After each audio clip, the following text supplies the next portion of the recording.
குடும்ப தலைவிகளுக்கு மாதந்தோறும் 3000 ரூபாய் மகளிர் உரிமைத் தொகை வழங்கப்படும் என்றும் மகளிர் சுய உதவிக்குழு கடன்கள் முழுவதுமாக தள்ளுபடி செய்யப்படும் என்றும் பாமக நிறுவனர் ராமதாஸ் தெரிவித்துள்ளார். திண்டிவனம் தைலாபுரம் தோட்டத்தில் சட்டப்பேரவை தேர்தலுக்கான 101 பக்கங்கள் கொண்ட தேர்தல் அறிக்கையை பாமக நிறுவனர் ராமதாஸ் வெளியிட்டார். அதில் விவசாயிகளின் கடன்கள் தள்ளுபடி, ஒரு சொட்டு மது இல்லாத தமிழகத்தை உருவாக்குவது, கல்வி நிறுவனங்களில் தமிழ் கட்டாயமாக்குவது, குடும்ப தலைவிகளுக்கு மாதந்தோறும் 3000 ரூபாய் மகளிர் உரிமை தொகை, மகளிர் சுய உதவிக் குழுக்கள் கடன்கள் தள்ளுபடி உள்ளிட்ட முக்கிய அம்சங்கள் இடம்பெற்றுள்ளன.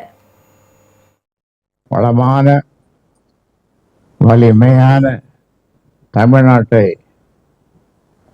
காண பாட்டாளி மக்கள் கட்சி உறுதியேற்று தேர்தல் அறிக்கையை வெளியிடுகிறேன். இந்த தேர்தல் அறிக்கையில் ஐயா சொல்லி இருக்கிறது, மகளிர் சுய உதவி குழுக்களுக்கு வழங்கப்பட்ட கடன் முழுமையாக தள்ளுபடி செய்ய வேண்டும். இது நல்லா நீங்க குறிச்சு, மகளிர் சுய உதவி குழு கடன் தள்ளுபடி செய்ய வேண்டும்.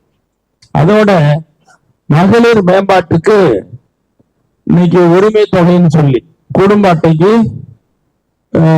மாதந்தோறும் 3000 ரூபாய் வழங்கப்படும். இதுல வழங்குவதற்கு தக்க நடவடிக்கை மேற்கொள்ளப்படும் சொல்லி இந்த அறிக்கையில சொல்லி இருக்குது.